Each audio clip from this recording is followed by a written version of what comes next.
أعوذ بالله من الشيطان الرجيم. بسم الله الرحمن الرحيم.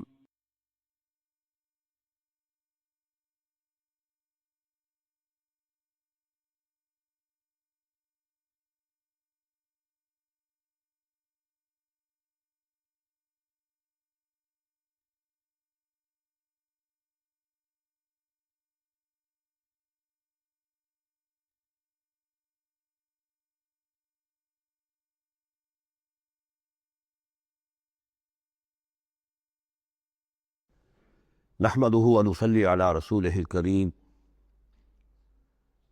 أما بعد فقد قال الله تبارك وتعالى كما ورد في سورة الحديد أعوذ بالله من الشيطان الرجيم بسم الله الرحمن الرحيم سابقوا إلى مغفرة من ربكم وجنة عرضها كعرض السماء والأرض أعدت للذين آمنوا بالله ورسله ذلك فضل الله يؤتيه من يشاء والله ذو الفضل العظيم صدق اللہ العظیم۔ جن مسلمانوں کے دلوں پر کچھ زنگ آ گیا تھا یا جن کے جوش جہاد میں، ذوق شہادت میں، جذبہ انفاق میں کمی آ گئی تھی، ان کی کچھ تنبیہ، زجر، کچھ مشفقانہ اور محبت بھری ڈانٹ ڈپٹ کے بعد انہیں ادھر متوجہ کیا گیا کہ شیطان لعین تمہیں تاخیر اور تعویض کے چکر میں ڈالے گا۔ ابھی یہ اور کر لو، ابھی وہ اور کر لو، ابھی ان ذمہ داریوں سے عہدہ برا ہو لو، پھر اپنے آپ کو ہمہ وقت پر اللہ کے دین کے لیے لگا دینا۔ اور یہ شیطان کا سب سے بڑا دھوکہ ہے۔ لہذا بڑا ہی جذباتی انداز ہے، الم یأن للذین آمنوا ان تخشع قلوبہم لذکر اللہ وما نزل من الحق۔ پھر انہیں دعوت دی گئی، اگر اپنے گریبان میں جھانکو اور دلوں کو ٹٹولو اور محسوس ہو کہ یہ دل کی بستی تو ویران ہے، اجڑی ہوئی ہے، یہاں وہ ایمان کی مثبت دولت، اس کی روشنی تو موجود نہیں ہے، تب بھی مایوس نہ ہو۔ اعلموا ان اللہ یحیی الارض بعد موتہا، اللہ مردہ زمین کو دوبارہ زندہ کر دیتا ہے، تمہارے نگاہوں کا مشاہدہ ہے۔ لہذا تم بھی کوشش کرو تو اپنی دلوں کی اس مردہ زمین میں اثر نو ایمان کی فصل اگا سکتے ہو اور وہ پوری طرح بہار دے گی۔ لیکن جیسے تم ہل چلاتے ہو، تمہیں اپنی دل کی زمین میں ہل چلانا ہوگا، مال کی محبت کو کھود کھود کر نکالنا ہوگا۔ اس کے لیے صدقہ غریبوں، محتاجوں پر بھی، اور اللہ کے دین کے لیے قرض حسنہ۔ اب اس میں جو سب سے بڑی رکاوٹ ہے حیات دنیاوی، اس کی حقیقت کھول دی۔ اعلموا انما الحیات الدنیا لعب ولہو وزینۃ وتفاخر بینکم وتکاثر فی الاموال والاولاد۔ عام طور پر جب قرآن مجید میں یہ دنیا کی زندگی کو لہو و لعب کہا جاتا ہے تو لہو پہلے ہوتا ہے، لعب بعد میں۔ محاورہ ہے لہو و لعب۔ یہاں ترتیب بدلی ہوئی ہے، اس لیے کہ یہاں عمر کے ساتھ بڑھتے ہوئے مختلف سٹیجز کی بات ہے۔ ابتدائی زندگی میں کھیل ہی کھیل ہے، اس میں کوئی لذت، جنسی لذت یا کوئی اور لذت نہیں ہوتی، کھیل ہے، بس مشغول ہے، مشغولیت ہے، مصروفیت ہے۔ پھر اس میں آتا ہے وہ خطرناک دور ایڈولسنس کا، ٹین ایجرز۔ اب معاملہ جو ہے بگڑنا شروع ہوتا ہے، لعب کے ساتھ لہو بھی، اور پھر اسی مرحلے پر زینت و زیبائش۔ پھر انسان ابھی پوری جوانی کو پہنچتا ہے، یہ 30 برس کی عمر کے آس پاس انسان پھر تفاخر، دوسروں سے اپنے آپ کو اوپر کرنا، نمایاں کرنا۔ اس کے بعد ذرا عمر ڈھلنے لگتی ہے تو آدمی بڑا ہی حقیقت پسند ہو جاتا ہے، واقعیت پسند، ریئلسٹک۔ اب یہ کہ مال اور دولت اور اولاد یہ ختم نہیں ہوتی یہاں تک کہ انسان قبر میں جا کر اس کو اتار دیا جائے۔ یہ بات جو ہے آخری پارے کی صورت میں آئے گی، الہاکم التکاثر حتی زرتم المقابر۔ یہ جو آخری سٹیج ہے تکاثر فی الاموال والاولاد، یہ پھر پیچھا نہیں چھوڑتی۔ چاہے کسی کے پاس اتنی دولت ہو کہ 5 نسلیں 6 نسلیں پیٹ بھر کر کھا سکتی ہے، پھر بھی حوث حل من مزید، حل من مزید، مزید کے لیے. چاہے پاؤں جو ہے ظاہری طور پر بھی نظر آ رہا ہے کہ قبر کے اندر لٹکا کے بیٹھا ہوا ہے بڈھا یہ، لیکن مال کی حوث، دولت کی حوث یہ کبھی ختم نہیں ہوتی. الہاکم التکاثر حتی زرتم المقابر. اب یہ سارے حقائق واضح کرنے کے بعد اب پکارا جا رہا ہے سابقوا الی مغفرۃ من ربکم. مسابقت کرو ایک دوسرے سے، آگے نکلو، بھاگو، دوڑو، جیسے تم دنیا میں مسابقت کر رہے ہو. اس کے ہاں یہ آ گیا، میرے ہاں کیوں نہ ہو. اس کے ہاں اتنا بڑا ٹی وی آ گیا، میرے ہاں کیوں نہ ہو. میرے بچے کیا کریں گے؟ جائیں گے وہاں دیکھیں گے، اور میں تو انفیورٹی کمپلیکس پیدا ہو جائے گا، فلاں ہو جائے گا، یہ ہو جائے گا. تو تم مسابقت کر رہے ہو دنیا میں. ہے جستجو کہ خوب سے خوب تک، ہاں. تو یہ مسابقت تمہیں دنیا میں نہیں، دین میں کرو، جنت کے حصول کے لیے کرو. سابقوا الی مغفرۃ من ربکم. ایک دوسرے سے آگے نکلو، مسابقت کرو، دوڑ لگاؤ. کس چیز کی طرف؟ اپنے رب کی مغفرت کے حصول کے لیے اور اس جنت کے حصول کے لیے. ارضھا کعرض السماء والارض، جس کا پھیلاؤ ہوگا جو آسمان اور زمین کا ہے. بعض جگہ پر سماوات بھی آیا ہے. میرا گمان یہ ہے واللہ عالم کہ جو پہلی جنت بنے گی، نزل جس کو کہا گیا، وہ تو اسی زمین پر ہوگی. لیکن پھر اب مراتب کے اعتبار سے جیسے کہا گیا کافروں کے لیے آسمان کے دروازے نہیں کھولے جائیں گے، لیکن اہل ایمان کے لیے یہ دروازے کھلیں گے. یہ جو ارب گیلیکسیز ہیں، اور ہر گیلیکسیز میں کتنے سولر سسٹم ہوں گے، اور کتنے سولر سسٹم میں کتنی زمینیں ہوں گی. اتنی ایسی زمین بھی تو ہوگی نا جیسی بالکل ہماری زمین ہے، ہر سولر سسٹم میں ہوگی. سورج سے اتنے ہی فاصلے پر، اپنے سورج سے اتنے ہی فاصلے پر جتنے فاصلے پر کہ ہماری زمین ہے. یہ ساری جو اللہ نے تیار کر رکھی کس کے لیے؟ یہ ہے کہ جو اہل جنت کے لیے. وہاں جانے کے لیے ہمیں کوئی راکٹس کی ضرورت نہیں ہوگی، اللہ تعالیٰ لے کر جائے گا. جیسے کہ جبرائیل آتے ہیں 7ویں آسمان سے زمین پر آتے ہیں. محمد رسول اللہ ایک مرتبہ زمین سے 7ویں آسمان پر ہو آئے ہیں. ہم بھی جائیں گے انشاءاللہ، جو بھی ہم میں سے کچھ نصیب ہوگا. کون کون سی چیز؟ جنت کا پھیلاؤ ہے پورے آسمانوں اور زمین کے برابر. اعدت للذین آمنوا باللہ ورسولہ، وہ تیار کی گئی ہے، سنواری گئی ہے، فرنش کی گئی ہے. اعداد کہتے کسی چیز کے لیے کسی چیز کو تیار کرنا. استعداد اسی سے بنا ہے. فلاں میں بڑی استعداد ہے. اعداد باب افعال ہے. تیار کی گئی ہے، سنواری گئی ہے، فرنش کی گئی ہے، ڈیکوریٹ کی گئی ہے. وَأُعِدَّتْ لِلَّذِينَ آمَنُوا بِاللَّهِ وَرُسُلِهِ، ان کے لیے جو ایمان لائے اللہ پر اور اس کے رسولوں پر. اور ذَلِكَ فَضْلُ اللَّهِ يُؤْتِيهِ مَن يَشَاءُ، یہ اللہ کا فضل ہوگا، جس کو بھی چاہے گا دے گا. وَاللَّهُ ذُو الْفَضْلِ الْعَظِيمِ، اللہ بڑے فضل والا ہے. اب ایک اور رکاوٹ جو ہوتی ہے اس راستے پر چلنے میں، راستہ یہ کیا ہے؟ اس کی ہدف آگے آ جائے گا. جہاد اور قتال اور انفاق کس کام کے لیے ہے، یہ اس سورہ مبارکہ کا کلائمیکس ہوگا جو آگے آئے گا. لیکن ایک اور رکاوٹ جو آتی ہے، یہ تکلیف آ جائے گی، یہ مصیبت آ جائے گی، یہ مسئلہ پیدا ہو جائے گا، یہ مشکل ہو جائے گی. یہ سارے خوف، وَلَنَبْلُوَنَّكُمْ بِشَيْءٍ مِّنَ الْخَوْفِ وَالْجُوعِ وَنَقْصٍ مِّنَ الْأَمْوَالِ وَالْأَنفُسِ وَالثَّمَرَاتِ لَتُبْلَوُنَّ فِي أَنفُسِكُمْ وَأَمْوَالِكُمْ وَلَتَسْمَعُنَّ مِنَ الَّذِينَ أُوتُوا الْكِتَابَ مِن قَبْلِكُمْ وَالَّذِينَ أَشْرَكُوا أَذًى كَثِيرًا. آزمایا تو جائے گا. اب اس کے لیے بتایا کہ ایک بہت بڑا نسخہ دیا جا رہا ہے. ما اصاب من مصیبت فی الارض ولا فی انفسکم، نہیں پڑتی کوئی پڑنے والی، کوئی تکلیف، کوئی مصیبت، کوئی آزمائش، کوئی رنج دہ چیز، تکلیف دہ ہے، مگر الا فی کتاب من قبل ان نبرأ، چاہے وہ مصیبت تمہاری اپنی جان پر ہو یا پوری زمین پر ہو. وہ بڑے پیمانے پر آیا، سیلاب آیا، زلزلہ آ گیا، ایک انسان کی اپنی ذاتی زندگی میں آیا، ایکسیڈنٹ کے اندر مجروح ہو گیا، کسی بیماری میں مبتلا ہو گیا. ما اصاب من مصیبت فی الارض ولا فی انفسکم الا فی کتاب من قبل ان نبرأ، وہ ایک کتاب میں درج ہے اس سے پہلے کہ ہم اسے ظاہر کریں. ان ذالک علی اللہ یسیر، یہ اللہ پر بہت آسان ہے. اللہ کا علم جو ہے اتنا محیط ہے ما کان و ما یکون کو، کہ جو کچھ ہونا ہے اس کے علم میں تو پہلے سے موجود ہے. تو تم اسے بڑا عجیب سمجھو گے، بہت مشکل سمجھو گے، اللہ پر یہ آسان ہے. یہ بات تمہیں کیوں بتا دی گئی؟ اس کا ایک نتیجہ نکلنا چاہیے، لِكَيْ لَا تَعْصَوْا عَلَىٰ مَا فَاتَكُمْ، تم افسوس نہ کیا کرو، مایوس نہ ہو جایا کرو اس چیز پر جو تمہارے ہاتھ سے جاتی رہے۔ حوادث سے، دنیا سے کوئی چیز اگر ہاتھ سے نکل گئی، موقع ہاتھ سے نکل گیا، اب بیٹھے پچھتا رہے، پیٹ تاب کھا رہے، میں اگر اس وقت یہ کام نہ کرتا، سیدھا چلا جاتا تو میرا کام بن جاتا، یہ نہ ہوتا، اس نے یہ کام رکاوٹ نہ ڈالی ہوتی تو یہ میرا کام بن جاتا، سوائے وہ پیچ تاب کے کچھ حاصل نہیں۔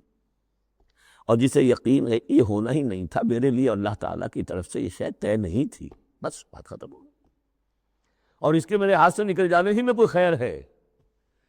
عسیٰ ان تحبوا شیئا وہو شر لکم وعسیٰ ان تکرہوا شیئا وہو خیر لکم واللہ یعلم وانتم لا تعلمون۔ میں تو جانتا نہیں، اللہ جانتا۔ ما اصاب من مصیبۃ فی الارض ولا فی انفسکم الا فی کتاب من قبل ان نبرأ ان ذلک علی اللہ یسیر لکی لا تعصوا علی ما فاتکم ولا تفرحوا بما آتاکم۔ جو کچھ اللہ تمہیں دے دے اس پر اترایا مت کرو، اس لیے کہ وہ بھی آزمائش ہے، جو دیا ہے تمہیں اس میں آزمائش ہے، اس کو اکاؤنٹ فار کرنا پڑے گا، وہ لائبلٹی ہے۔ آپ کو معلوم ہے بیلنس شیٹ جب بنتی ہے تو جو کیپٹل ہوتا ہے وہ لائبلٹیز کے کھاتے میں آتا ہے۔ اتنا مال تھا تمہارے پاس، اب بتاؤ نا کیا کیا تم نے اس میں؟ تو اللہ جو کچھ دیتا ہے وہ لائبلٹی ہے، اس کو اکاؤنٹ فار کرنا ہوگا قیامت کے دن۔ تمہیں اتنا مال دیا تھا میں نے، تم نے کیا کیا؟ تمہیں اتنی ذہانت میں نے دی تھی، تم نے کہاں لگائی؟ یہ صلاحیتیں میں نے دی تھی، کہاں خرچ کی؟ دنیا بنانے میں یا آخرت بنانے میں؟ باطل کے نظام کی چاکری کرنے میں؟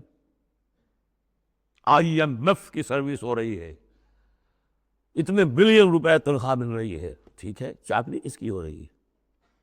کس کے نظام کو چلا رہے ہو؟ کس کی رتھ میں گھوڑے بن کر جتے ہوئے ہو؟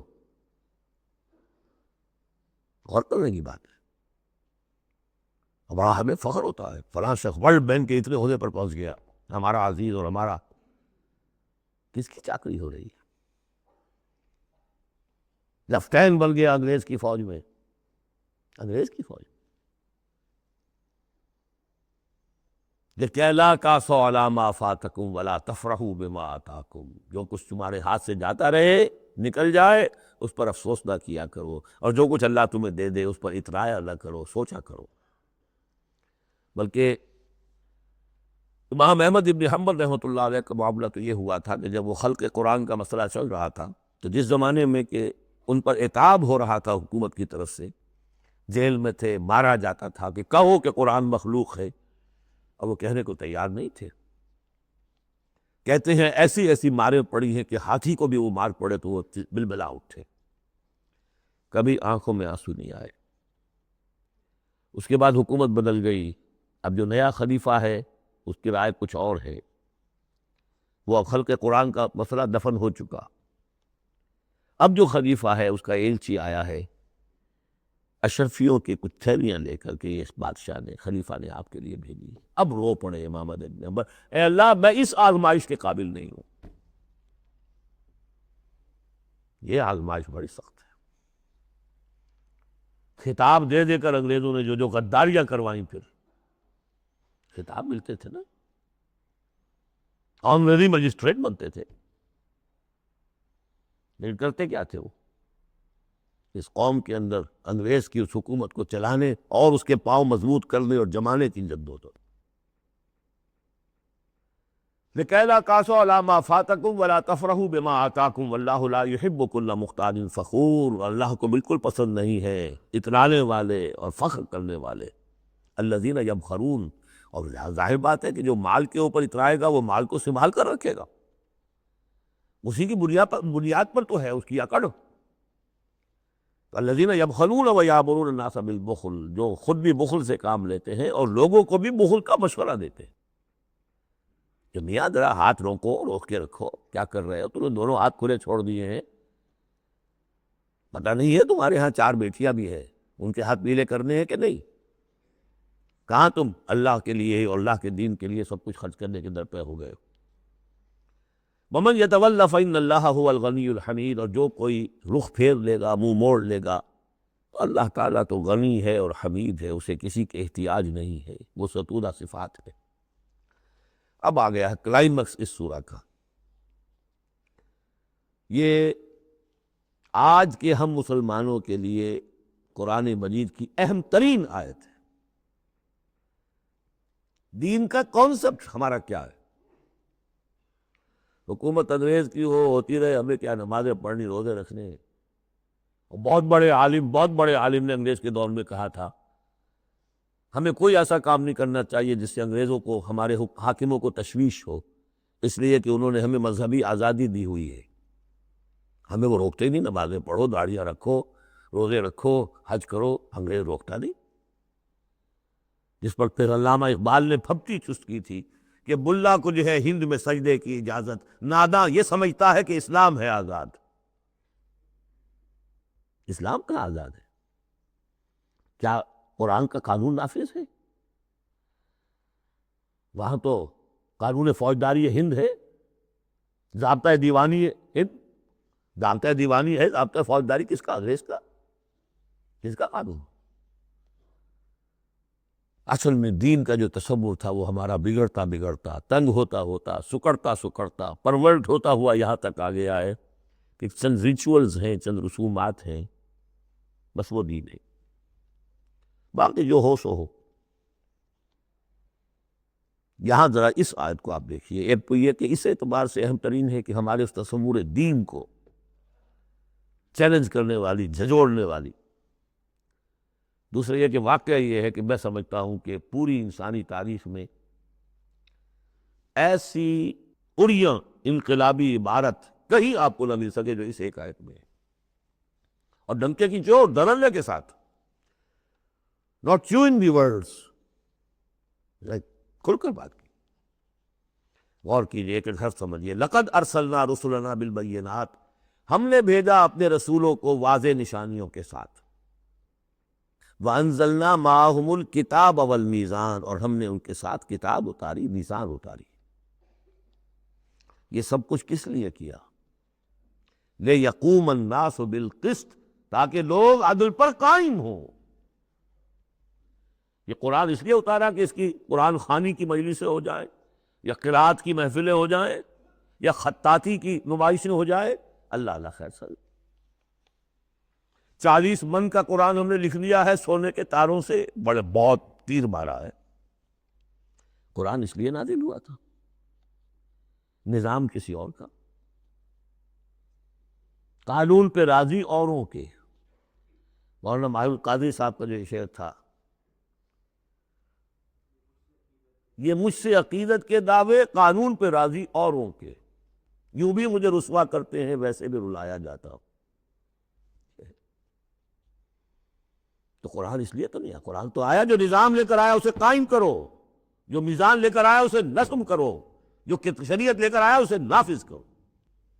اگر یہ نہیں تو بابا پھر سب کہانیاں، عمریں کرتے رہو ہر سال، باقی سارا دھندا سودی کاروبار، دین دین جو ہے، بلڈنگیں بناؤ، عیش کرو، ہاں عمرہ کراؤ. گنگا نہا آیا جیسے ہندو پاک ہو گیا، ایسے عمرہ جو ہے کرائے پاک صاف ہو گیا. یہ ہے آپ کا دین، آج کا دین. غور کر لیجیے اس کو. نظام عدل و قسط. پھر ذرا نوٹ کیجیے. اب تو چونکہ ہم ترجمہ قرآن کرتے ہوئے کہاں تک، آخر تک پہنچ گئے. آل عمران میں فرمایا اللہ کیا ہے؟ قائما بالقسط. سورہ نساء میں فرمایا مسلمانوں تمہیں کسی ایک نے اٹھایا ہے، یا ایھا الذین آمنوا کونوا قوامین بالقسط شہداء للہ. عدل و انصاف کو قائم کرنے والے بن کر کھڑے ہو. سورہ مائدہ میں فرمایا یا ایھا الذین آمنوا کونوا قوامین للہ شہداء بالقسط. پھر سورہ شورى تو ابھی پڑھی ہم نے، زیادہ دور نہیں ہوئی. حضور سے کہا گیا کہ کہہ دو وَأُمِرْتُ لِأَعْدِلَ بَيْنَكُمْ، مجھے حکم ہوا ہے تمہارے مابین عدل قائم کروں. میں صرف واعظ کہنے نہیں آیا. اللہ الذی انزل الکتاب بالحق والمیزان، یہ بھی آیت سورہ شورى میں ہم پڑھ چکے ہیں. وہی کتاب اور میزان کا لفظ یہاں بھی آ گیا ہے. لقد ارسلنا رسلنا بالبینات وانزلنا معهم الکتاب والمیزان لیقوم الناس بالقسط. یہ عدل جو قرآن لے کر آیا، یہ نظام عدل ہے، عدل و قسط ہے، اسے نافذ کرو. پھر وہ ہم پڑھ چکے سورہ مائدہ میں، قُلْ يَا أَهْلَ الْكِتَابِ لَسْتُمْ عَلَىٰ شَيْءٍ حَتَّىٰ تُقِيمُوا التَّوْرَاةَ وَالْإِنجِيلَ وَمَا أُنزِلَ إِلَيْكُم مِّن رَّبِّكُم، کہہ دیجئے اے نبی ان سے، اے کتاب والو تمہاری کوئی حیثیت نہیں ہے جب تک کہ تم قائم نہیں کرتے تورات کو اور انجیل کو اور جو کچھ تمہارے اوپر نازل کیا گیا تمہارے رب کی طرف سے۔ یاد ہوگا کہ میں نے کہا تھا یہاں لفظ قرآن رکھ کر دیکھیے، اور یہ اہل القرآن لستم علی شیء حتی تقیموا القرآن وما انزل الیکم من ربکم، اے قرآن والو تمہاری کوئی حیثیت نہیں ہے، you have no face to talk to us, ہم سے دعائیں مانگ رہے ہو، ہم تمہاری دعائیں تمہارے منہ پر دے کر مارتے ہیں۔ تم نے وہ قرآن ناسخ کیا یا اس کی تلاوت کی؟ تراویح میں سن لیا پورے رمضان میں ایک قرآن تو بڑا تیر مار دیا، کیا اس کا ایک حرف نہ سمجھاؤ؟ لقد ارسلنا رسلنا بالبینات وانزلنا معهم الکتاب والمیزان لیقوم الناس بالقسط، اور عدل کے راستے میں تو رکاوٹ ڈالیں گے وہ لوگ کہ جو ایکسپلائٹ کر رہے ہیں۔ جاگیر کار کبھی چاہے گا کہ جاگیریں ختم ہو جائیں؟ وہ تو ٹیکس دینے کو تیار نہیں، آپ کہتے ہیں جاگیرداری ختم ہو جائے۔ ہاں کوئی ہو سکتا ہے ایسا بھی جاگیردار شریف النفس، کوئی سرمایہ دار ایسا ہو سکتا ہے شریف النفس، لیکن شاذ ہوگا، وہ کوئی ہوگا، اکثر و بیشتر تو نہیں ہوگا۔ ابو بکر بھی ایمان لے آئے تھے، اونچے طبقے سے تھے، عثمان بھی ایمان لے آئے تھے، اونچے طبقے سے تھے، اکثر و بیشتر تو نہیں۔ اکثر و بیشتر تو ریزسٹ کریں گے، اسٹیٹس کو چاہیں گے، وہ چاہیں گے نظام کے اندر کوئی تبدیلی نہ آئے۔ ہمارے اس کے ساتھ مفادات وابستہ ہیں، ہمارے انٹرسٹ ہیں، ویسٹڈ انٹرسٹ، ہمیں ان سے پریولیجز ملی ہوئی ہیں اس نظام سے، نظام بدلے گا تو ہم گئے۔ ایسے لوگوں کی سرکوبی کے لیے ہم نے لوہا بھی اتارا ہے۔ وَأَنزَلْنَا الْحَدِيدَ فِيهِ بَأْسٌ شَدِيدٌ، ہم نے لوہا بھی اتارا ہے۔ یہی ایک ہی آیت چل رہی ہے، دوسری آیت نہیں ہے یہ۔ اس لیے میں نے کہا تھا کہ اریاں ترین یہ عمارت ہے کہ انقلاب کے لیے کچھ سر کچلنے پڑتے ہیں، ورنہ نہیں انقلابات، اور اس میں کوئی ریگریٹس نہیں ہے، اس میں کوئی معذرت نہیں ہے۔ جب یہ لوگ کہتے ہیں کہ وار فار پیس، اگر یہ کہتے ہیں کہ دنیا میں ہیومن رائٹس کے لیے ہم حملہ کر رہے ہیں، کیا مطلب ہے؟ تمہارا اپنے تصور ہے، عدل انسانی کا ایک تصور ہے، اس کے لیے تم طاقت بھی استعمال کر رہے ہو، لوگوں کا گھیراؤ کر رہے ہو، انہیں آئسولیٹ کر رہے ہو، سینکشنز لگا رہے ہو، کیوں؟ کہ تمہاری مرضی کے مطابق نظام انہوں نے کیوں نہیں بنایا؟ تو اہل ایمان کو اللہ نے ایک نظام دیا ہے، وہ اللہ کا دیا ہوا نظام ہے، وہ عدل و قسط پر مبنی ہے۔ اس نظام کو قائم کرنے کے لیے وہ اگر طاقت بھی ہوگا تو استعمال کریں گے، ہاں طاقت نہیں ہے تو ٹھیک ہے، پڑے ہوئے ہیں، اس میں یہ کہ طاقت فراہم کرو، دعوت دو، لوگ جمع ہوں، اس کے لیے تن من دھن لگانے کا عہد کریں، ان کی تربیت ہو۔ محمد رسول اللہ کیا کر رہے تھے مکے میں 12 برس تک؟ وہ آپ نے طاقت تیار کی، وہ طاقت جو ہے پھر کوڑا بن گیا جب تو کوڑا دے کر مارا ہے باطل کے اوپر۔ بل نقذف بالحق علی الباطل فیدمغہ، ہم باطل کے اوپر حق کو مارتے ہیں جو اس کا بھیجا نکال دیتا ہے۔ فَإِذَا هُوَ زَاهِقٌ، یہی ہوا۔ لیکن اس دوران میں، اس پروسیس میں اہل ایمان کو جانیں دینی پڑیں گی، تکلیفیں جھیلنی ہوں گی، گھر بار چھوڑنے ہوں گے، جان و مال کے نقصانات برداشت کرنے ہوں گے۔ یہ ہے انقلابی عمل۔ وَأَنزَلْنَا الْحَدِيدَ فِيهِ بَأْسٌ شَدِيدٌ، ہم نے اتارا لوہا، اس میں بڑی جنگ کی صلاحیت ہے، ہتھیار بنتا ہے۔ وَمَنَافِعُ لِلنَّاسِ، لوگوں کے لیے کچھ اور منفعت بھی ہے۔ اصل میں تو یہ تلوار اور نیزے اور ڈھال کے لیے ہے، باقی یہ کہ چمٹا پھونکنی اور توا بھی تم نے بنا لیے، چلو کوئی بات نہیں۔ اب تو وہ چمٹا پھونکنی اور توے کا دور بھی گزر گیا۔ وَلِيَعْلَمَ اللَّهُ مَن يَنصُرُهُ وَرُسُلَهُ بِالْغَيْبِ، اللہ دیکھنا چاہتا ہے کہ کون ہے اس کے وہ وفادار بندے جو لوہے کی طاقت کو ہاتھ میں لے کر اللہ کی اور اس کے رسولوں کی مدد کرتے ہیں غیب میں ہونے کے باوجود۔ دین اللہ کا ہے، اور اسے غالب کرنے کے لیے جو اللہ کے بندے میدان میں آ گئے، گویا کہ وہ اللہ کے مددگار ہیں۔ یا ایھا الذین آمنوا کونوا انصار اللہ۔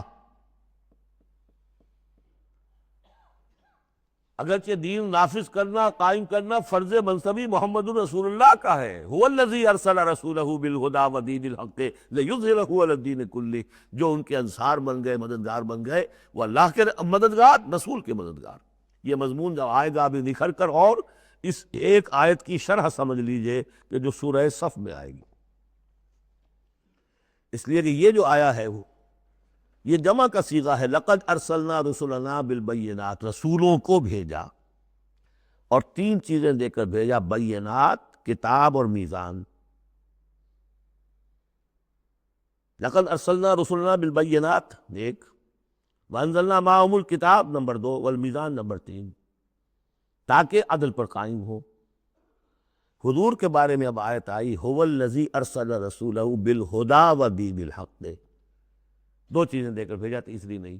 کیا مطلب؟ بینات اور الہدیٰ ایک ہو گئے ہیں، کتاب اور معجزہ ایک ہو گئی۔ قرآن ہی معجزہ ہے محمد رسول اللہ صلی اللہ علیہ وسلم کا۔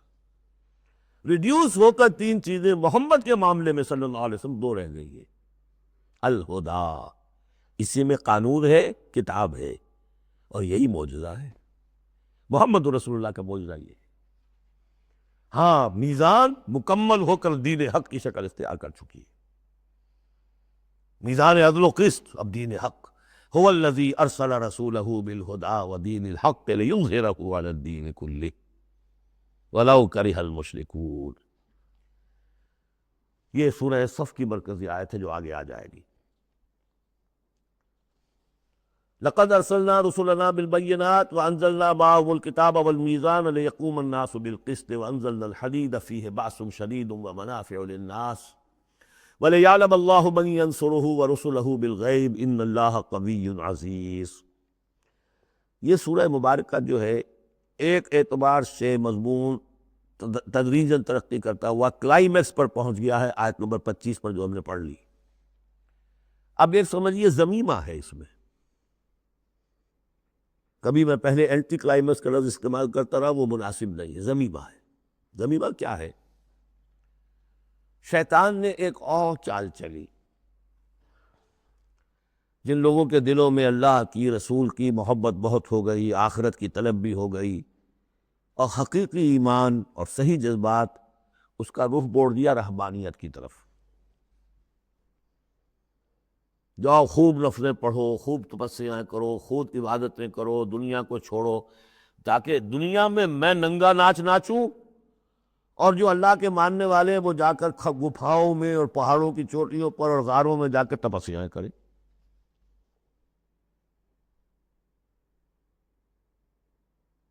اس کی نفی ہو رہی ہے۔ یہ راستہ نہیں ہے دین کا۔ اور یہ خاص طور پر ویسے یہ کہ ہندوستان میں کیوں آیا یہ مسئلہ اور کسی اور دوسرا کیوں آیا، لیکن یہ کہ مونسٹسزم جو ہے، یہ خانقاہی نظام جو ہے، کرسچینٹی میں ٹاپ پر پہنچا رہی ہے، اس میں کوئی شک نہیں۔ ہسٹری آف کرسچین مونسٹسزم، یہ پوری کتاب ضخیم لکھی ہوئی،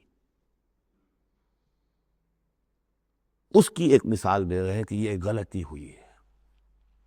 مسلمان میں ایمان باللہ، ایمان بالآخرہ پیدا ہو تو وہ دنیا کے مجدھار میں رہ کر نظام کو صحیح کرے، نظام کو ٹھیک کرتے ہوئے بھوک بھی آئے گی، برداشت کرے۔ مجرد روزے رکھ کے جو کچھ کرنا ہے تمہیں، وہ تم جہاد میں بھوک جھیلو، وہ پروڈکٹیو ہوگی، اس سے باطل اور ناانصافی کا خاتمہ ہوگا۔ اور تم کہیں خانقاہوں کے اندر روزے رکھ رہے ہوگے، اس سے دنیا میں کوئی فائدہ نہیں ہوگا۔ یہ زمین و آسمان کا فرق ہے۔ مونسٹسزم، یہی وجہ ہے کہ اسلام میں بھی جب بادشاہت آ گئی، ملوکیت کا جب آ گیا تو راستہ مڑ گیا، باقی اب جاؤ چلے کھینچو، خانقاہیں آباد کرو، راج کرے گا خالصہ۔ لیکن یہ حکومت کے معاملات جو ہیں، ان کے بارے میں بات نہ کرنا۔ یہ ہے وہ راستہ، ٹیڑھا راستہ جو معروف، جو ہم جانتے ہیں، جن کو رسولوں کا معاملہ تو ان میں حضرت عیسیٰ کے پیروکاروں کے اندر یہ غلطی پیدا ہوئی۔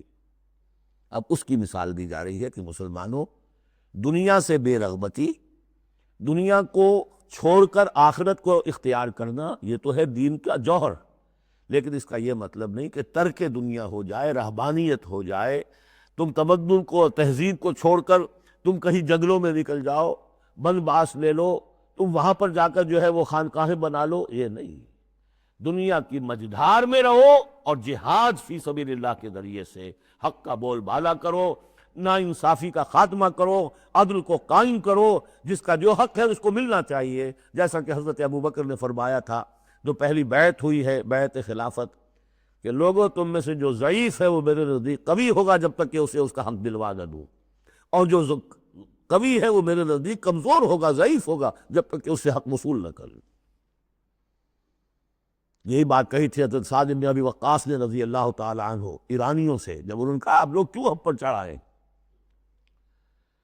فرمایا انا قد ارسلنا، ہم بھیجے گئے ہیں، اللہ نے بھیجا محمد کو، محمد نے بھیجا ہمیں۔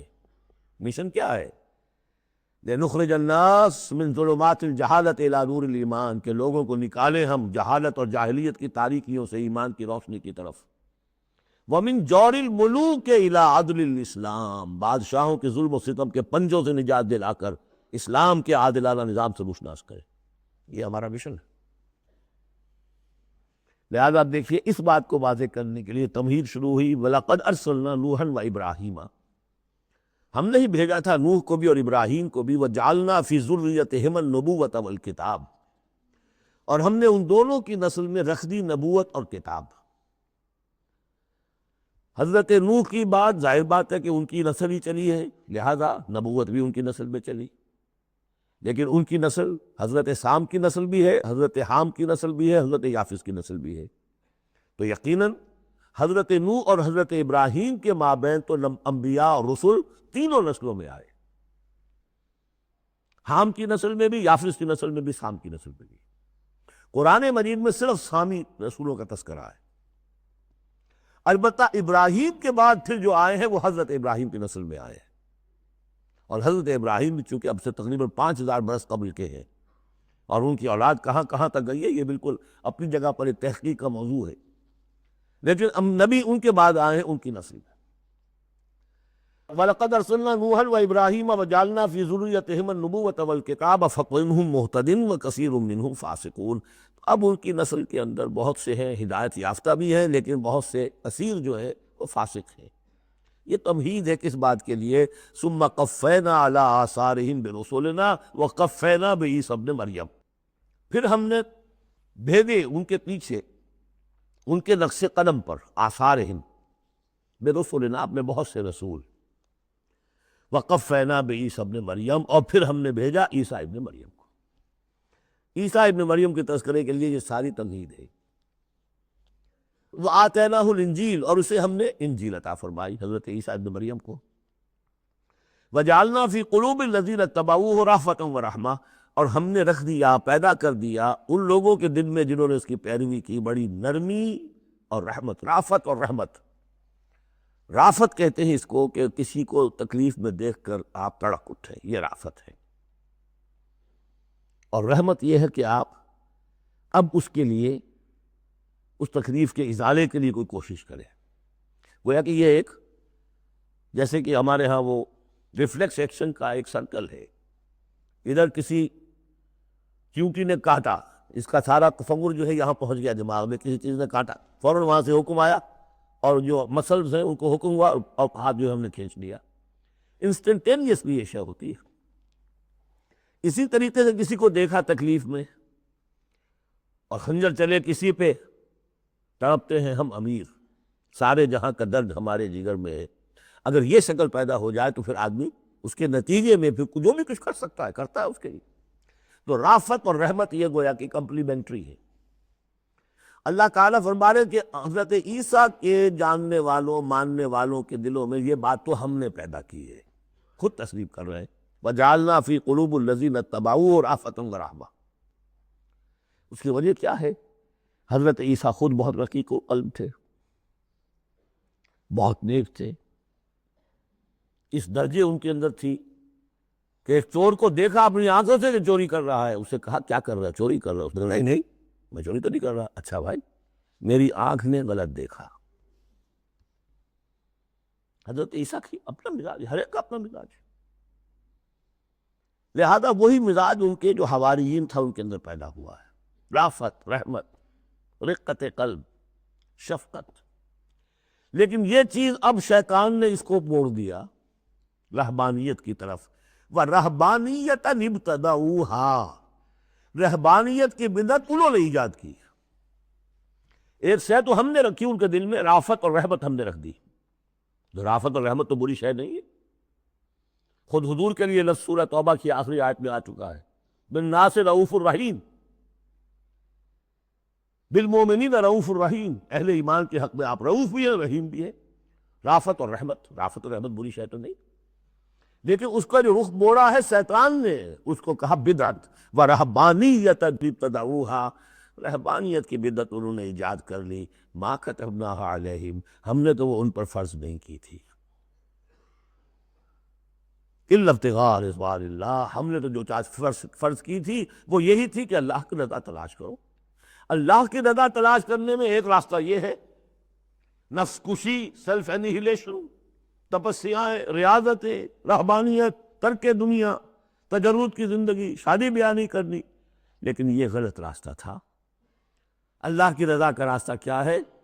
وَابْتَغُوا إِلَيْهِ السَّبِيلَ وَجَاهِدُوا فِي سَبِيلِ اللَّهِ بِأَمْوَالِكُمْ وَأَنفُسِكُمْ، یہ راستہ ہے جو اللہ چاہتا ہے، باطل کو ملیا بیٹ کرنے کے لیے، حق کو غالب کرنے کے لیے، ظلم کے خاتمے کے لیے، عدل و قسط کو قائم کرنے کے لیے۔ سختیاں جھیلو، تکلیفیں برداشت کرو، بھوک برداشت کرو، فاقے برداشت کرو، جان و مال کا نقصان برداشت کرو، یہ ہے کہ جو اللہ کی رضا جوئی کا راستہ ہے جو اللہ نے سکھایا۔ ہاں شیطان نے موڑ دیا کہ ان کی نیکی اب تمدن سے مڑ کر ادھر چلی جائے، تاکہ یہاں تمدن کا میدان میرے لیے، ننگا ناچ میں ناچوں، مجھے کچھ پوچھنے والا نہ ہو۔ فَمَا رَعَوْهَا حَقَّ رِعَایَتِهَا، پھر ایک اور دوہرا جو ان کے اوپر چارج شیٹ ایک اور ہے، پھر وہ رعایت بھی نہیں کر سکے اس کی جیسی کہ رعایت کرنی چاہیے تھی۔ ایک دفعہ آدمی طے کر لے میں ساری عمر شادی نہیں کروں گا، مجرد رہوں گا، یہ تو آسان ہے، اس کو نبھانا تو آسان نہیں ہے۔ اللہ نے انسان میں جنسی جذبہ رکھا ہوا ہے، نتیجہ کیا نکلا؟ وہ تو جو کتابیں میں نے بتایا ہے کہ اتنی موٹی موٹی ضخیم کتابیں جو ہے ہسٹری آف کرسچین موناسٹسزم پر، ان میں پڑھ لیجیے اب کیا ہوتا تھا۔ کہنے کو راہب ہے اور راہبائیں ہیں، اور زنا ہو رہا ہے، حرامی بچوں کی پیدائش ہو رہی ہے، اور ان کے تہخانوں کے اندر قبریں بن رہی ہیں۔ وہ تہخانے جو ہوتے تھے راہب خانوں کے، وہ حرامی بچوں کے قبرستان ہوتے تھے۔ آخر فطرت کا راستہ ہے، دریا کے آگے آپ بند باندھیں گے کیا کریں گے؟ کوئی راستہ اس کا ایک اور بنائیے تو پھر وہ بند باندھ سکتے ہیں نا، چلتے دریا میں کیسے بنا دیں گے؟ تو وہ اسلام نے راستہ دیا ہے، حلال راستہ ہے، جائز راستہ ہے، شادی کرو، اپنے جنسی جذبے کی تسکین کا سیدھا سامان جو ہے وہ تمہارے لیے موجود ہے۔ جہاں وہاں قرضن آ جائے گی، حرام خوری ہوگی، پانی کے آگے بہاؤ کرے تو پانی کہیں نہ کہیں سے راستہ نکال لے گا، یہی ہوا۔ اور کون بچا ہوا؟ تو شاذ کوئی ہوگا، اس لیے کہ خود وہ کہتے، انہی کا ایک آدمی ہے، شاہدہ شاہد من اہلہا، جب فرائیڈ جو ہے انہی کا آدمی وہ کہتا ہے کہ یہ سب سے زیادہ پوٹنٹ ہے موٹیو انسان کا، the most potent motive in human beings is sex. حالانکہ غلط ہے یہ، مغربی حکمات میں سے کسی کی نظر کہیں جم گئی، کسی کا کہیں جم گئی۔ مارکس کو پیٹ نظر آیا، معاشی جذبہ جو ہے انسان کا، اس کو پھر سیکس نظر آیا، ایڈلر کو دی ارج ٹو ڈومینیٹ، تفوق، خود میں تفوق۔ یہ ساری چیزیں اپنی جگہ پر پارشل ٹروتھس ہیں، سب ٹھیک ہیں، لیکن بہرحال جو اتنا بڑا جذبہ ہے اس کے آگے آپ ایک غیر فطری اگر بند باندھیں گے تو اس کا نقصان کیا ہوگا؟ فَمَا رَعَوْهَا حَقَّ رِعَایَتِهَا، تو پھر وہ رعایت بھی نہ کر سکے، اس کی حفاظت نہ کر سکے، اس کا حق ادا نہ کر سکے، اس کو نبھا نہ سکے جیسا کہ نبھانے کا حق تھا۔ فَآتَيْنَا الَّذِينَ آمَنُوا مِنْهُمْ أَجْرَهُمْ، تو ان میں سے جو لوگ ایمان لے آئے، یعنی یہ کہ جو بھی مسلمان ہو گئے، یہ بھی مانی ہے، یا اپنے اپنے زمانے میں حضور صلی اللہ علیہ وسلم سے کی بعثت سے پہلے جو لوگ بھی تھے صاحب ایمان، ان میں ان کے لیے ان کا اجر ہے، وَكَثِيرٌ مِّنْهُمْ فَاسِقُونَ، لیکن ان کی بھی اب اکثریت جو ہے فاسقوں پر مشتمل ہے۔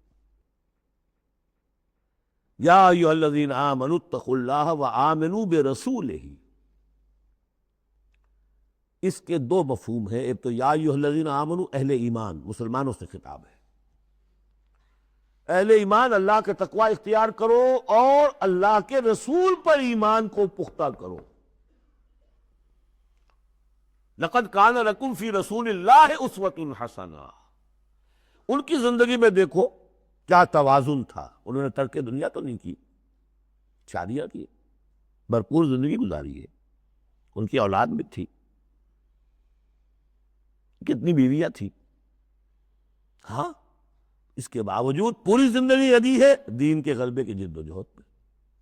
یہ اسوہ ہے، یہ آئیڈیل ہے تمہارے لیے، یہ نمونہ ہے، ان کی پیروی کرو۔ لقد کان لکم فی رسول اللہ اسوۃ حسنہ۔ اور اس اسوے میں واقعہ یہ ہے کہ یہ بھی دیکھنے کی ضرورت ہے، ایک تو یہ کہ آپ حضور کی زندگی میں گنتے چلے جائیں، یہ چیز بھی تھی، یہ چیز بھی تھی، یہ چیز بھی تھی، یہ چیز بھی تھی، یہ چیز گن لی آپ نے، فہرست بنا لی، آپ نے وہ ساری چیزیں جو ہے اپنے اندر پیدا کرنے کی کوشش کی، فیصلہ کر لیا کریں گے۔ لیکن اگر یہ حماقت آپ نے کر دی کہ دیکھا نہیں کہ ان مختلف چیزوں کے مابین ریشیو پروپورشن کتنا تھا، اصل شے ریشیو پروپورشن، ایک چیز کتنی تھی، دوسری کتنی تھی، تیسری کتنی تھی، اگر ریشیو پروپورشن ڈسٹرب ہو جائے گا تو رسوا تو ختم ہو جائے گا۔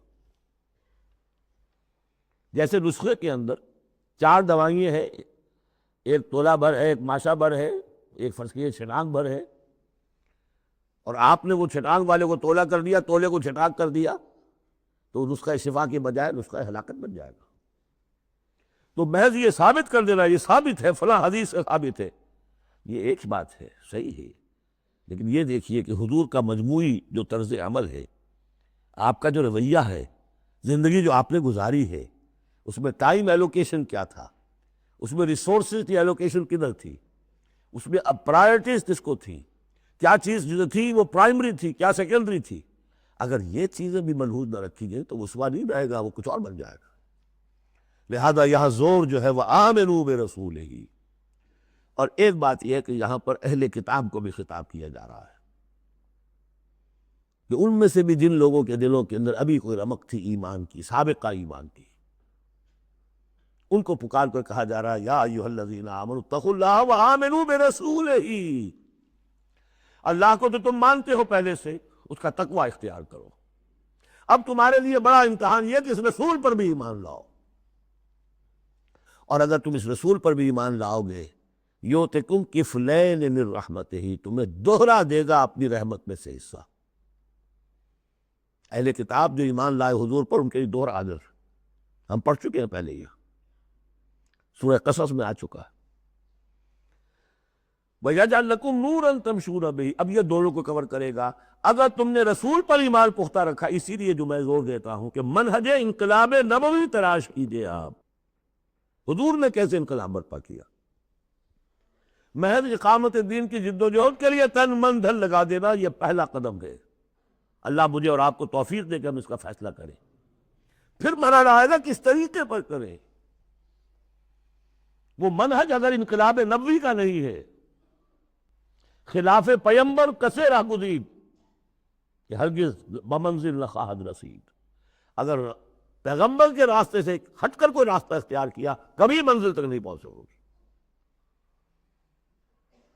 لہذا وآمنوا برسولہ، جتنا یقین ہوگا کہ جائی جاس، آپ کو معلوم ہے جہاں ذرا گمان ہوتا ہے کہ یہاں تیل ہے، کروڑ ہاں ارب ہاں روپیہ جو ہے وہ وہاں پہ ڈرلنگ کے اندر، تلاش کے اندر لگا دیتے کہ نہیں، یقین ہو کہ جائی جاس، اصل شے ہے سیرت محمدی صلی اللہ علیہ وسلم، اصل شے ہے طریق محمدی صلی اللہ علیہ وسلم، منہج و منہاج محمدی صلی اللہ علیہ وسلم۔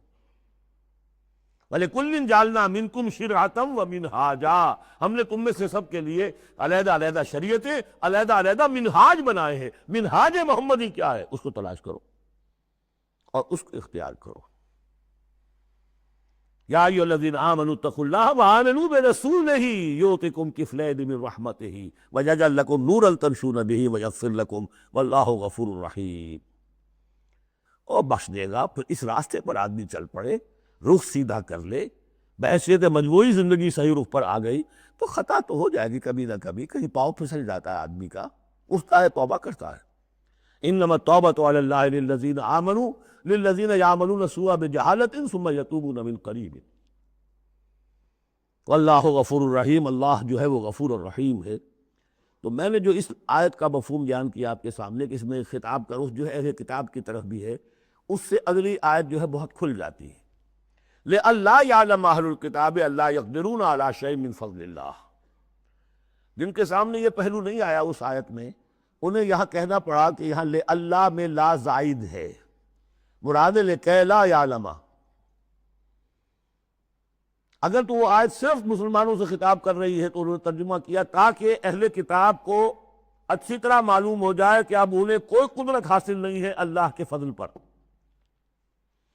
کوئی حصہ حاصل نہیں کر سکتے اللہ کے فضل میں سے۔ میں نے جو دوسرا رخ بیان کیا ہے اس سے سمجھیے تاکہ نہ سمجھیں اہل کتاب کہ اب ان کے لیے اللہ کے فضل کے حصول کا کوئی راستہ نہیں رہا۔ راستہ ہے، ہم بھی ہے، کھلا ہے، آؤ محمد کے قدموں میں آؤ، آؤ قرآن کی طرف آؤ۔ جیسے سورہ بنی اسرائیل میں ہم نے کہا تھا عسیٰ ربکم ان یرحمکم وإن عدتم عدنا وجعلنا جہنم للکافرین حصیرا، اب بھی تمہارا رب تم پر رحمت کرنے کے لیے تیار ہے۔ تم تھے لاڈلے تھے، اس میں کوئی شک نہیں، اب تم راضِ درگاہ ہو گئے ہو اپنے طرز عمل کی وجہ سے، اپنے کردار کی وجہ سے، لیکن اب بھی تمہارا رب تم پر رحمت فرمانے کے لیے آمادہ ہے۔ عسیٰ ربکم ان یرحمکم وإن عدتم عدنا۔ اور اگلی آیت کیا؟ ان ھذا القرآن یہدی للتی ہی اقوم، رحمت خداوندی کا شاہ درا اب یہ قرآن ہے، یہاں سے داخل ہو۔ یہاں بھی وہی فرمایا جا رہا ہے اب بھی فضل کا راستہ کھلا ہے تمہارے لیے، اللہ کا فضل جو ہے ابھی کھلا ہے، آؤ لئلا یعلم اہل الکتاب، تاکہ نہ یہ سمجھے اہل کتاب اللہ یقدرون علی شیء من فضل اللہ، کہ اب تو فضل اللہ کے فضل میں سے ان کے لیے کچھ بھی حاصل کرنا ممکن نہیں۔ وَأَنَّ الْفَضْلَ بِيَدِ اللَّهِ يُؤْتِيهِ مَن يَشَاءُ، فضل اللہ کے ہاتھ میں ہے، وہ جس کو چاہتا ہے دیتا ہے۔ وَاللَّهُ ذُو الْفَضْلِ الْعَظِيمِ، اور اللہ بہت بڑے فضل والا ہے۔ سورۃ المجادلہ، یہاں پہ ایک نوٹ کر لیجئے کہ ان میں مسبحات کی ترتیب اس طرح ہے، ایک مسبحات میں سے ام المسبحات سورہ حدید، پھر ایک ہے بغیر مسبح تسبیح کے، پھر ایک سورت آئے گی پھر مسبحات میں سے سورہ حشر، پھر ممتحنہ آ جائے گی بغیر تسبیح کے۔ پھر ان 10 سورتوں کے اندر جو اہم ترین جوڑا ہے، مرکز ان کا، وہ سورہ صف اور سورہ جمعہ دونوں مسبحات سے شروع ہوں گی، پھر ایک خالی، پھر مسبحات میں سے تغابن، پھر دونوں ایک جوڑا ہے کہ جو بغیر مسبحات کے ہیں، سورہ طلاق اور سورہ تحریم۔ مرکز کیا ہے ان کا 10 میں سے؟ 4 ادھر 4 ادھر، درمیان میں سورہ صف، سورہ جمعہ۔ یہ سورہ مبارکہ جو ہے، اب اس کا اصل مضمون کیا ہے وہ پہلے سمجھ لیجئے، پھر ہم شروع کرتے ہیں۔ اس میں شروع میں تو ایک ضمنی طور پر سمجھیے، معاشرتی معاملات میں سے، آئلی قوانین میں سے ایک خاص بات ہے جس کے لیے یہاں 4 آیتیں غالباً آئی ہیں۔ اس کے بعد جو سورہ حدید کا مرکزی مضمون تھا، اللہ کا دیا ہوا نظام عدل و قسط قائم کرنا، اب ظاہر بات ہے کہ اس کی جد و جہد کے لیے ایک حزب اللہ درکار ہے۔ ایک آدمی تو یہ کام نہیں کر سکتا، ایک آدمی کر سکتا تو حضرت موسیٰ علیہ السلام پر وہ حسرت کیوں طاری ہوتی ہے جب پوری قوم نے جواب دے دیا تھا فَاذْهَبْ أَنْتَ وَرَبُّكَ فَقَاتِلَا إِنَّا هَاهُنَا قَاعِدُونَ۔ ایک نہیں 4 تھے، وہ حضرت موسیٰ بھی تھے، حضرت ہارون بھی تھے۔ رب انی لا املک الا نفسی واخی فافرق بیننا وبین القوم الفاسقین، یاد ہے یا نہیں؟ پھر 2 اور تھے، پھر ان کے یوشع ابن نون بھی تھے اور کالب بن یفنہ بھی تھے، 4 تھے، لیکن 4 سے تو نہیں ہوتا۔ جماعت چاہیے نظام کو بدلنے کے لیے، باطل کو کہ جڑ کو اکھیڑنے کے لیے، وہ جماعت جو ہے حزب اللہ کہلاتی ہے۔ لیکن ظاہر بات ہے شیطان بھی بیٹھا نہیں رہے گا، it is not going to take in lying down۔ ٹھیک ہے، آپ کو واک اوور دے دے گا، جائیے جی آپ چلا اپنا دین حق قائم کر لیجیے، شیطان اور شیطان کا لاؤ لشکر، اس کے چیلے چانٹے، اس کے ایجنٹ، وہ ہیں حزب الشیطان۔ اس سورہ مبارکہ میں اب حزب اللہ اور حزب الشیطان کا تقابل آئے گا، اور حزب اللہ کے کارکنوں کو کچھ ہدایات دی جا رہی ہیں کہ یہ شیطان تمہارے اندر بھی رخلے پیدا کرنا چاہتا ہے، کس طریقے سے اس کو روکو۔ جیسے سورہ حجرات میں ہم نے دیکھا، تمسخر ایک دوسرے کا نہ کرو، ایک دوسرے کی غیبت نہ کرو، سوء ظن سے کام نہ لو۔ وہ یاد ہے، کسی کے نام چڑھانے والے نہ رکھ لو، وہ ساری ہدایات۔ کسی افواہ کے اوپر فوراً اقدام نہ کر لو، اگر کوئی فاسق کوئی خبر لے کر آئے تحقیق کرو پھر کوئی اقدام کرو۔ یہ ساری ہدایت کس لیے؟ آج دو مسلمان لڑ پڑے تو صلح کراؤ، تاکہ وہ حزب اللہ مضبوط رہے، مستحکم رہے۔ یہ نیکی کی قوت ہے، نیکی کی طاقت ہے۔ یہ طاقت مضبوط ہوگی تو نیکی کے لیے امکان ہوگا کہ اس کا غلبہ ہو، اور وہ قوت جو ہے نیکی کی حامل قوت، وہ اگر کمزور ہو گئی تو پھر جو باطل ہے وہ ڈنکا بجائے گا۔ یہ ہے اس سورہ مبارکہ کا مضمون۔ پہلے آگے ہے ایک معاملہ خاندانی آئلی قوانین میں۔ بسم اللہ الرحمن الرحیم، قد سمع اللہ قول التی تجادلک فی زوجہا۔ یہ زہار ایک کہلاتا ہے شریعت کی روح سے، اور عرب میں یہ رواج تھا۔ ایک تو طلاق ہوتی ہے، شوہر نے بیوی کو طلاق دی، اب طلاق کی مختلف قسمیں ہوں گی، وہاں ہم بھی پڑھ چکے ہیں کون کون سی قسمیں ہیں۔ طلاق رجعی ہے، طلاق بائن ہے، طلاق مغلظ ہے، وغیرہ وغیرہ۔ ایک اور ان کے ہاں اس کے پیرلل چیز تھی بالکل، بہت غصے میں آیا شوہر کہ تم میرے لیے میری ماں کی طرح ہو، بس ختم۔ اب قیامت تک وہ اس کے لیے حلال نہیں ہو سکتی، وہ اس کے لیے حلالہ بھی کوئی نہیں۔ طلاق مغلظ کے لیے تو پھر بھی کوئی حلالہ ہے، اس کے لیے حلالہ بھی نہیں تھا۔ یا کہہ دیا ماں کی پیٹھ کی طرح ہو، ماں کے جسم کے کسی حصے سے تشبیہ دیکھو، اب تو تم میرے لیے تو میری ماں کے فلاں چیز کی طرح ہو، گویا کہ اب میں تمہارے ساتھ کوئی تعلق نہیں رکھ سکتا۔ مستقل جدائی ہو گئی، اس کو زہار کہتے ہیں۔ یہ واقعہ پیش آ گیا، صحابہ میں سے ایک صاحب تھے اوس بن ثابت، انہوں نے اپنی بیوی خولہ بنت ثعلبہ کے ساتھ زہار کیا، بچے تھے چھوٹے چھوٹے۔ وہ آئی روتی پیٹتی حضور کے پاس کہ حضور یہ کر دیا اوس نے، میں کیا کروں گی، اب یہ میرے چھوٹے چھوٹے بچے ہیں، یہ رل جائیں گے۔ حضور نے کہا میرے پاس تو کوئی ابھی قرآن میں کوئی حکم نہیں آیا ہے، میں کیا بتاؤں تمہیں، جب تک کہ قرآن کی طرف سے وحی نہ آئے میں کچھ نہیں بتا سکتا۔ وہ چیخ رہی ہے، حضور سوچئے تو ایسے میں کروں کیا، کہاں جاؤں، ان بچوں کو لے کر کہاں جاؤں میں، یہ ہلاک ہو جائیں گے بچے۔ اور پھر کبھی کہے اللہ بھیج جلدی سے کوئی میرے لیے راستہ بھیج۔ اس کیفیت میں پھر یہ وحی نازل ہوئی، قد سمع اللہ قول التی تجادلک فی زوجہا، اللہ نے سن لی ہے اس عورت کی بات جو اے نبی آپ سے جھگڑ رہی ہے اپنے شوہر کے بارے میں، وتشتکی الی اللہ، اور اسی میں وہ اللہ سے فریاد بھی کر رہی ہے کہ اللہ میرے لیے راستہ پیدا کر۔ واللہ یسمع تحاورکما، اور اللہ سن رہا تھا اے نبی آپ کے اور اس کے مابین جو گفتگو ہو رہی تھی، جو کنورسیشن ہو رہی تھی۔ واللہ یسمع تحاورکما ان اللہ سمیع بصیر، اللہ سمیع ہے، سب کچھ سننے والا، بصیر ہے، سب کچھ دیکھنے والا۔ لہذا اب اس خولہ بنت ثعلبہ کی اس فریاد پر اللہ تعالیٰ کی طرف سے رحمت کا دریا جوش میں آیا، مستقل قانون کی حیثیت سے قانون شریعت میں یہ چیز شامل کر دی گئی۔ الذین یظاہرون منکم من نسائہم، اے مسلمانوں تم میں سے جو لوگ اپنی بیویوں کو اپنی ماں کہہ بیٹھے، ماں ہن امہاتہم، وہ ان کی مائیں تو نہیں بن جاتی کہہ دینے سے، جیسے کسی کو بیٹا کہنے سے بیٹا تو نہیں بن جائے گا، وہ منہ بولے بیٹے کی کوئی حیثیت نہیں، اسی طرح یہ ماں کہہ دینا اسے کوئی معنی نہیں۔ ان امہاتہم الا اللہ ولدنہم، ان کی مائیں تو وہی ہیں جنہوں نے انہیں جنا ہے۔ وانہم لیقولون منکرا من القول والزورا، یقیناً جو بات کہہ رہے ہیں وہ جھوٹی ہے اور بہت ناپسندیدہ بات ہے۔ وَإِنَّ اللَّهَ لَعَفُوٌّ غَفُورٌ، اللہ تعالیٰ عفو ہے، معاف فرمانے والا ہے، اور غفور ہے، بخشنے والا ہے۔ چونکہ ابھی تک یہ رواج تھا، چل رہا تھا، لہذا اگر اوس سے یہ بات ہو گئی ہے تو اللہ معاف کرے گا انہیں، اور جس سے بھی ہوئی ہے اس وقت اللہ معاف کرے گا، لیکن اب جو ہے قانون آ رہا ہے۔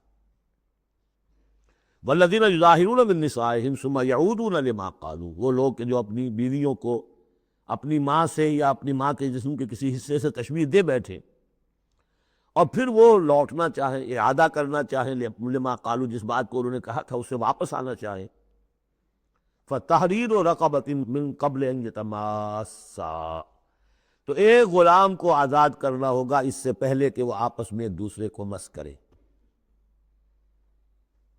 ذالکم توعدون بہ، گویا کہ کفارہ بتا دیا اللہ تعالیٰ نے، اس کا کفارہ ادا کرو اور بس بات ختم۔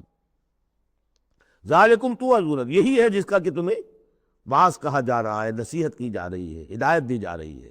واللہ بما تعملون خبیر، اور جو کچھ تم کر رہے ہو اللہ اس سے باخبر ہے۔ فمن لم یجد، تو جو کوئی نہ پائے، کوئی غریب آدمی ہے جس سے کہ یہ حرکت ہو گئی ہے، اور وہ ایک اب اس کے پاس کوئی غلام نہیں ہے، اب غلام خریدے پھر آزاد کرے، اس کے پاس پیسہ نہیں ہے۔ فمن لم یجد فصیام شہرین متتابعین من قبل یتماسا، جس کے پاس نہ ہو یہ اتنی مقدرت، تو وہ 2 مہینوں کے روزے رکھے متواتر لگاتار، اس سے پہلے کہ وہ آپس میں ایک دوسرے کو چھوئیں۔ اب یہ بھی بہت سخت سزا ہے، 2 مہینے کے روزے متواتر، بیچ میں کوئی چھوٹے نہ۔ فمن لم یستطع، ایسا بھی ہو سکتا ہے کسی میں اتنی ہمت نہ ہو، کوئی اتنا ضعیف ہے، کوئی بیمار ہے، کسی کو ڈائبٹیز ہے، کچھ اور ہے، وہ روزے نہیں رکھ سکتا۔ فمن لم یستطع فاطعام 60 مسکینا، تو 60 مسکینوں کو کھانا کھلانا، ایک روز کی روزی جو ہے، اور وہ ہو بھی من اوسط ما تطعمون اہلیکم، وہ کھانا ہو گئی تم اپنے اہل و عیال کو کھلاتے ہو، وہ اوسط کھانا۔ ذالک لتؤمنوا باللہ ورسولہ، یہ اس لیے ہے تاکہ تم یقین کرو اللہ پر، اس کے رسول پر۔ میں کافی عرصے تک اور کافی تلاش بھی میں نے کیا کہ اس کا مفہوم کیا ہے، یہ تمہیں دیا جا رہا تاکہ تم ایمان رکھو اللہ پر، اس کے رسول پر، کیا مطلب ہوا؟ بات سمجھ میں آ گئی۔ واقعہ یہ کہ جب کوئی شخص کفارہ ادا کرتے ہوئے یہ سختی جھیلتا ہے اس خیال کے ساتھ کہ اللہ کا قانون ہے، تو اس کے ایمان میں اضافہ ہوتا ہے، یقین بڑھے گا، اس کا مشقت کر رہا ہے۔ جیسے کہ ایمان سے عمل صالح پیدا ہوتا ہے، عمل صالح سے بھی ایمان پیدا ہوتا ہے۔ یہی بات سورہ حجرات میں ہم دیکھ آئے تھے، یمنون علیک ان اسلموا قل لا تمنوا علی اسلامکم بل اللہ یمن علیکم ان ہداکم للایمان ان کنتم صادقین۔ ایمان کے راستے پر اللہ تمہیں لے آیا ہے، اسلام میں داخل ہو گئے ہو تو ایمان تک بھی پہنچ جاؤ گے، اور یہ اللہ کا بڑا احسان مانو۔ تو فرمایا ذالک لتؤمنوا باللہ ورسولہ، یہ اس لیے ہے تاکہ تم ایمان پوری طرح تمہارے اندر ایمان اور راسخ ہو جائے اللہ پر، اس کے رسول پر۔ وَتِلْكَ حدود اللہ، یہ اللہ کی حدود ہے۔ وَلِلْكَافِرِينَ عَذَابٌ أَلِيمٌ، اور کافروں کے لیے بہت دردناک عذاب ہے۔ بارک اللہ لی ولکم فی القرآن العظیم ونفعنی وإیاکم بالآیات والذکر الحکیم۔